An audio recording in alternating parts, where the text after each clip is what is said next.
and welcome to 2023. I only have one question on my mind today. Can I beat all the final bosses of Final Fantasy 13 with one paradigm? I present to you the One Paradigm Challenge.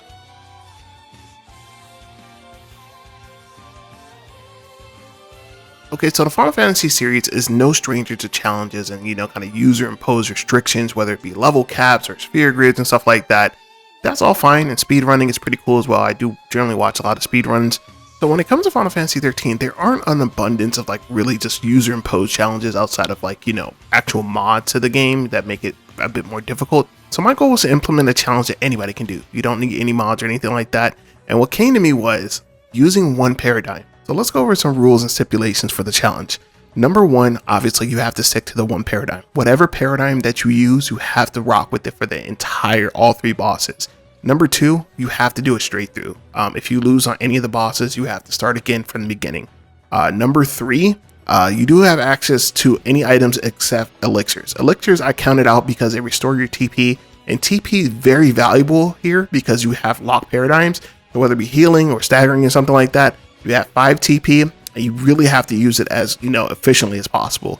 And then number three, whatever equipment you have set, you cannot change it at all. Whatever equipment is set at the beginning, you're locked into it. And that's pretty much it. Any weapons are free games, anything else is free game. So let's talk about some loadouts, all right? So the paradigm that I'm gonna rock with is going to be diversity. Diversity, I think, is going to be the best bet. So I'm gonna go with Fang, and that's gonna be our party leader. And we're gonna go with Hope on Ravager, and we're gonna go with Vanille on Medic.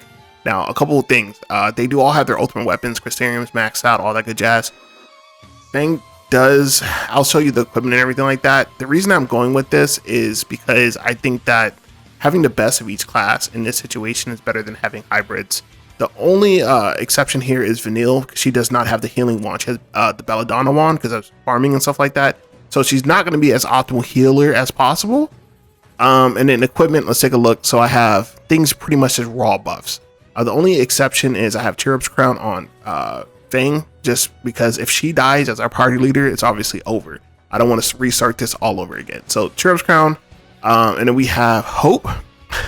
I'm going to switch one thing. We're going to just remove a little bit of his magic just to give him haste, because I think that's going to be necessary on some of the later to get the staggers quickly. I'd rather trade that out and just make him a little weaker. I think that's going to be a good trade-off.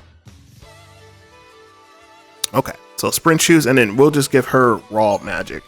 So that's the loadouts that we have. Crystarium max and everything like that. 5 TP, let's go. Okay, to start this challenge off, we get to fight Bartandalus again for the third and final time in game. Now, I didn't really know what to expect for this fight, as some of his previous encounters can be kind of annoying, even with the ability to switch paradigms.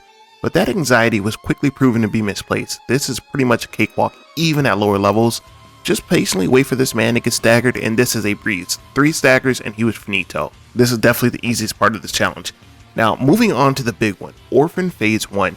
Now, historically, this can be considered to be a bit of a pushover when it comes to mainline bosses in the Final Fantasy series, but don't be fooled. He still has a number of very powerful tactics in his employ, and that can be very tricky to deal with, especially when you have very limited options. So Orphan has 3 different unique attack phases that he'll go through as his health depletes.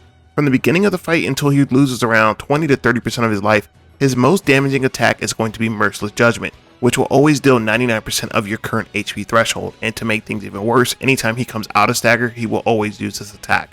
Now typically, as I mentioned, this does not kill you, however it can be deadly if paired with other debuffs such as poison. More on that later. Once you get Orphan around down to 80% of life, he'll summon Consummate Darkness and Consummate Light, and he'll kind of rotate between the pair of those throughout the battle. And oh yeah, he'll occasionally pimp slap the hell out of you throughout the battle. Now after around your first 2 stagger sequences, and he gets around 50 to 40% health, he'll summon this cursed snake-like appendage, and he'll start stacking massive debuffs to all party members. Think Marlboro Bad Breath. This is essentially what it is. Now in my opinion, this is going to be the make or break point for this challenge. If your healer is crippled, it can easily be Curtains, and if he performs Merciless Judgment while you have poison on at any time, it is a wrap. All 3 party members will die. So my primary goal is an attempt to push through this phase as quickly as possible by keeping Fang and Hope active with the building of his dagger gauge, while Vanille attempts to keep the party relatively healthy. After a few scares involving some debuffs, we're able to push through this phase, and with the last stagger, the end goal is in sight. However, once you reach around the last 40% of Orphan's life pool, he'll start spamming Progenitorial Wrath, which essentially is death with a much higher hit ratio. If your party leader is hit by this, it's a wrap. And as the battle is managing to wind down and he gets less and less healthy, at around 20-30%, he does manage to snipe Vanille with that. I believe that it does have priority to Sentinels and Medics, so Vanille is always typically going to be the one that dies. I decide to actually just go ahead and go all in and bite the bullet and see if I can just close him out while he's staggered. Okay, this is bad now.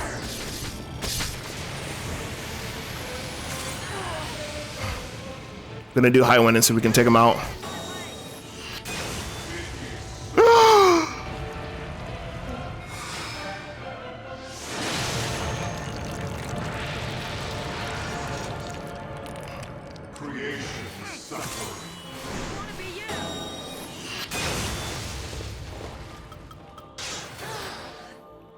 I got greedy. Attempt 2. Now, I didn't personally think that much needed to be changed here outside of not making the world's worst decision at the end of the fight. I felt overall that the game plan was very solid, that it just required better execution on my end. But after blowing through Barthandelus again, I'm ready to fight Orphan. Things actually start off quite swimmingly, easily pushing him into 2 different stagger phases, which leaves Orphan at about 40% life. However, at the end of the second stagger phase, I'm riddled with a number of debuffs, just in time for a sweeping Merciless Judgment, which kills both Hope and Vanille. I'm actually in a little bit of a tizzy. I'm kind of like frazzled right here. I mash Phoenix down on the wrong character and bring back Hope instead of Vanille, leading to me getting Pimp Slap for an absolute crushing defeat. So going into attempt 3, both of my losses have essentially boiled down into complete user error, but I'm still feeling confident in my game plan. After slaying Barthandelus again, we're back at it. However, in this run, we're able to get super lucky and completely avoid many of the nightmarish debuffs and push him into the final phase. All we need to do is not get hit by death and we're in there. It's just a simple battle of attrition at this point. Finally, we're greeted with that glorious victory scream. Yes, let's fucking go. Alright, okay. And then on to the final obstacle, Orphan, final form. Now historically, anytime I fought this guy, I remember just literally bulldozing this kid because his game plan is relatively easy to overcome in normal conditions. The final form's gimmick is that he won't take any damage unless he's staggered. However, when he performs an attack named Temporal Hollow, every 70 seconds, this resets his stagger gauge completely. So here's a challenge. Raise the stagger gauge completely with 1 Ravager before he resets his gauge. And try as I may, with Hope as my Ravager, this was seemingly impossible. Even with attempting to use Quake to help push the gauge over the threshold, it just flat out was not happening. The casting speed that he has just was too slow, even with sprint shoes at the beginning of the match, to ever reset stagger within 70 seconds.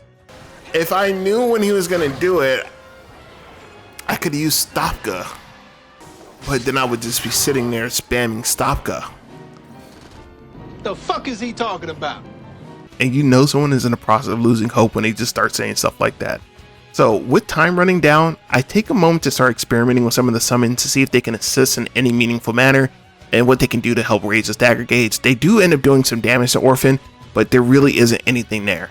I'm pretty much resigned to my fate at this point. With the Doom counter at 700, I just throw in the towel and I just take it back to square one. It's time to reevaluate what needs to be changed. It became clear that we needed a character change at this point. We need to switch between a slow magic caster to somebody that has a faster animation. My pick is going to be Lightning. With Sprint Shoes and Lionheart equipped, I think she just might be what we need in order to push Orphan into stagger quickly, hopefully by utilizing her quick stagger passive. After blowing through Barthandelus and tackling what was definitely my easiest Orphan phase 1 fight, it was time to see if my theory was correct. Within the first few seconds, the change in pace between both mages is clear, and that stagger gauge is winding up at record speed. Once we hit stagger, it's pretty much a cakewalk from there.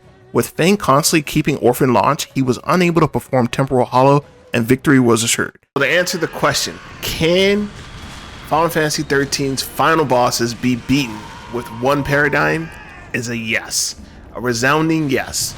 Let me know what you thought about this video and what other bosses we should try this out on in the world of Final Fantasy 13. And I'd like to see other community members attempt this challenge with different comps to see what's possible. Let the creativity flow, guys. Till next time, LC signing out. Peace.